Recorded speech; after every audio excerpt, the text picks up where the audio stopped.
family left. So a lot of y'all probably didn't hear after it was on TV for a couple of days or so. But today with my family, supporting. Yes. And thank you, God. Yes, justice for Courtney. Yes, Courtney. Come on out here. Please come support. Courtney Williams. Courtney Williams. Courtney Williams. Courtney Williams. Courtney Williams. Courtney Williams. Courtney Williams. Courtney Williams. Courtney Williams. Courtney Williams. Courtney Williams. Say his name. Courtney Williams. Thank you. Thank you, God. Thank you, Tisha. Okay. Okay. Okay. All right. And now we're gonna have the family of Dante Wright.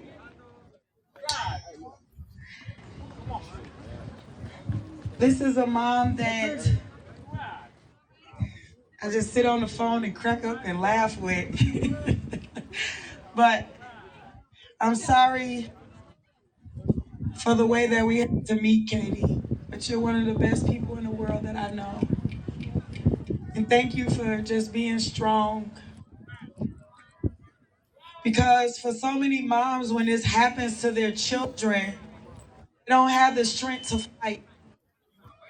And you can't blame them. You can't blame somebody for being so hurt that they don't even have the strength to fight. You can't blame somebody for that. But I'm grateful for Katie because she says all the time, it's not just about Dante, it's about all of us. And I pray that our families continue to have a heart that it is about all of us.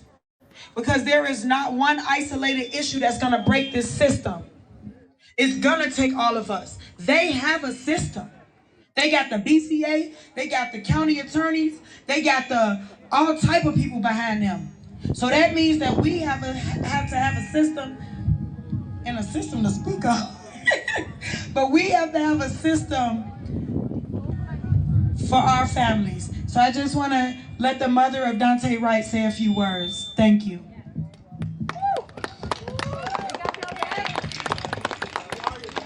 First of all, I want to just say thank you. I just want to say no. Okay, something going on. Oh. Okay. And this is awesome because Katie barely ever speaks when we have events. Oh, yeah, I don't think it's that either. I think it's some with John thing. Okay. First of all, I just want to say thank you, everybody, for coming out. We appreciate it, all of our families.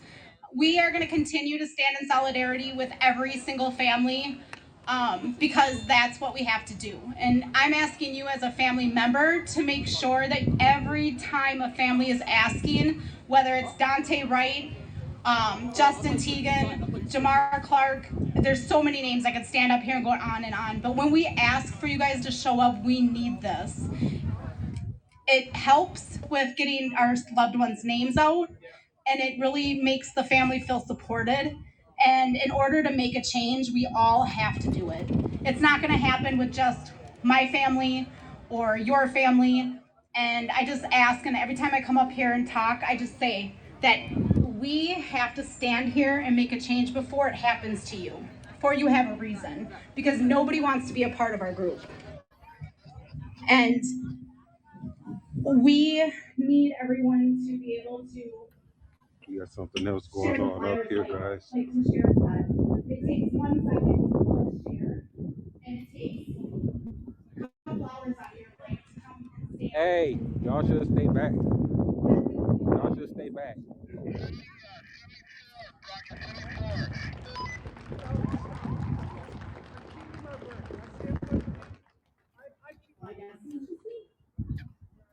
Thank you, this is family with Dante. If Dante don't get it, if Dante don't get it, if Dante don't get it, if Dante don't get it, say his name, say his name, say his name, say his name. Thank you, everybody. I love the family of Travis Jordan, or the significant other. She looking at me like she gonna kill me. The significant other of Travis Jordan. Travis Jordan was killed on the lawn of his best friend Paul.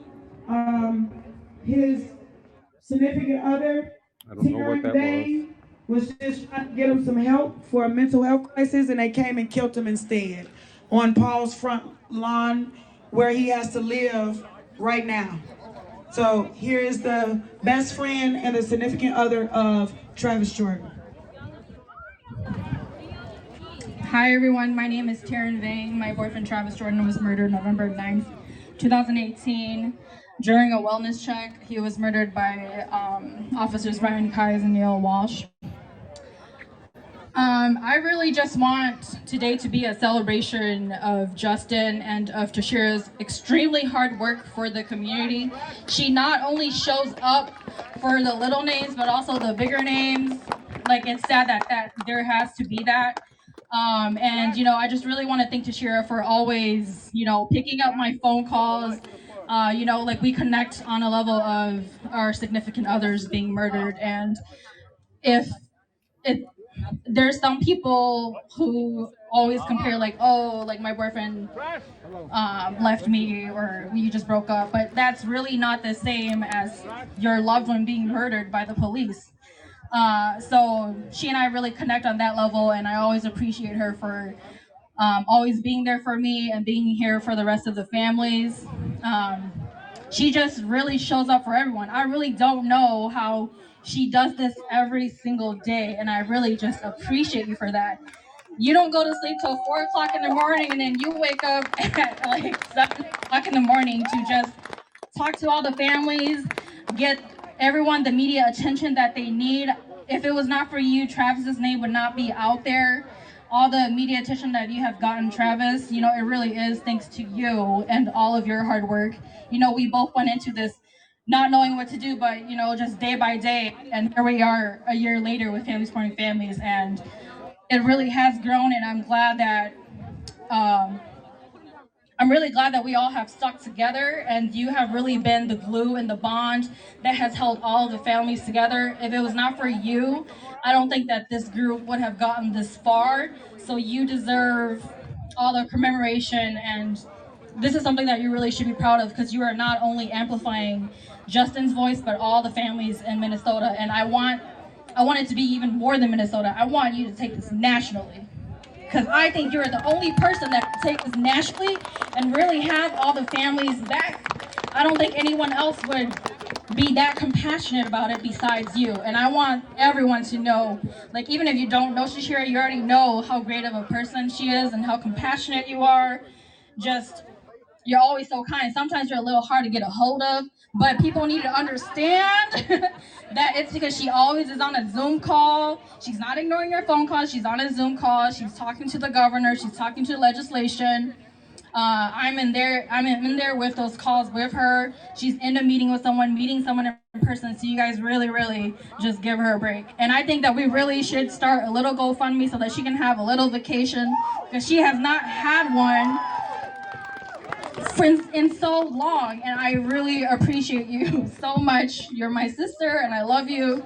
So I just want today to really be about Justin, and after all the families talk, I really want you to speak about who Justin was to you, and just so that we know who he is, because you always give us that opportunity to talk about our loved ones. So I want the same for you, because if it was not for Justin, we all would not have met you and be here together. So thank you, Tashira.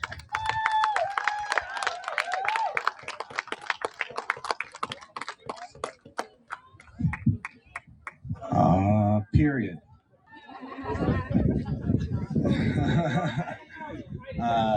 Everything that Taryn just said and more, that's my sister from another mister. Always a pleasure to help out and make it happen for you, because you do put way too much on yourself. But look what you've done with it. And just showing up is all part of it. Thank you. And what we're doing here is giving away people's lives, and we spread stories and we correct narratives. We have ideas, but it's what we get done in there that's going to change the lives now. It's going to change the lives of our children. And what we have is just absenteeism from people who have platforms that they could speak out. Why isn't Mayor Fry and Mayor Carter actively talking about the bills that we got pushed in here? That John McClellan. Right. Good to see you. Minnesota Justice Coalition. We're putting the work in to get the actual change. This is the pressure, and there's the change. So what we need to do is amplify our voice. Now, I can't sue the police about Travis. We did sue the police about the way they treated us while they murdered Travis, and we did win. And we got change in policy, and we got a little bit of money that we got to. I'm putting it more into this, running for mayor, because I can't stand the idea of politicians joining in on this stuff. All of a sudden, they need to know that we have a candidate. They can come to these things because they need to come. They need to know what's going on. They need to know our stories. Because at the end, if one of them somehow did win, they need to know our stories. But they need to know they're not coming here for votes. Because we need your support to do this thing, to take over Minneapolis, to shut down the police, to institute new policies and procedures. And that's one of the things that we got in the legislature. Absolutely. And we were in talks with Omar Ilhan. Did I say it backwards? Ilhan Omar, sorry. Talking about the legislation for that. So, I mean, we're not only trying to fix things in here, we're going national. We're just skipping people.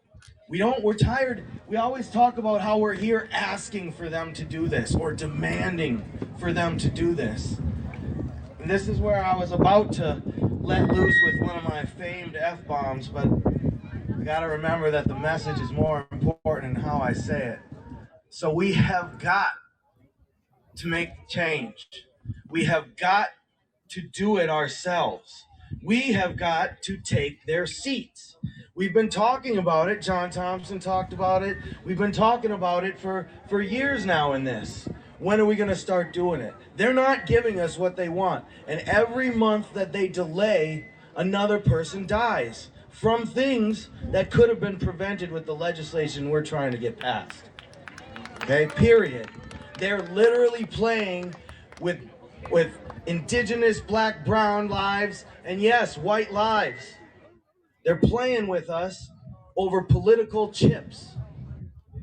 We can't let them do it. We need somebody who's going to call them out on every level and make sure that they remain honest and do what we need to do. Otherwise, we're coming to take their seats. Vote for me. Thank you. Thank you, Paul. Thank you. Next, we're going to have, I was looking for Brandon. He had wrote a spoken word for us. But in the meantime, I wanted to give acknowledgement to John McCollin, who writes the bills for our families. He sat down every week that we were pulling the families together to have the support group meetings. John sat and listened to the stories, and he was just writing bills, and that's what we were fighting for in the legislation this past session. We were on the phone with the governor. We were on the phone. I was in meetings with the governor. We were in meetings with the attorney general. These people try to say stuff to appease us. We will not be appeased. You will not just tell us what we want to hear. The governor thinks he's going to play his little games. He thinks he's going to just say, oh, just share, oh, you know, blah, we hear you, know, we tired of you hearing us. What are you going to do?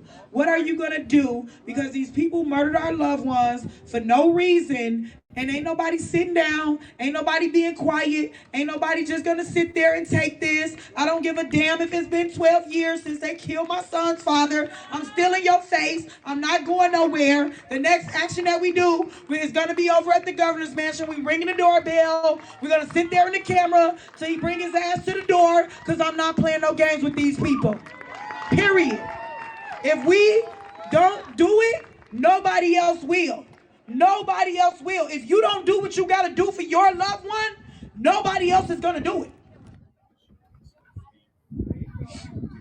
Okay. So, we have to do what I realized in my heart, that I had to do what I had to do for Justin Tiger. Tahisha and the rest of the family got to do what they got to do for Courtney Williams. I don't care if it was in 2004. I don't care Justin was killed in 2009. Brian Quinones, Grandpa, you got to do what you got to do for Brian Quinones. You got to do what you got to do for Travis Jordan. Deanna Marie, we got to do what we have to do for our loved ones, and we can't leave it up to nobody else. Because nobody is going to fight for our loved ones like we're going to fight for our loved ones. No one's going to fight for Justin Tiger like I'm going to fight for Justin Tiger. And I realized that. So when I realized that, my boots is on the ground and they're not coming off. But I do know this. Like I say every single time, every single life is just as important. Every single life is just as important. And there is a woman that has been fighting for our families for 34 years. And she's wiping her hands right now. She's saying don't do it. But Michelle, I'm sorry. Michelle is one of my backbones.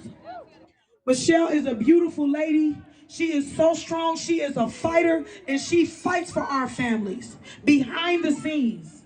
She's not the one always jumping in front of the camera. She will if she have to, because she got to say what need to be said. But she's the one that's working hard in the background. And her name is Michelle Gross. And she is right there. And Michelle, would you like to say a few words?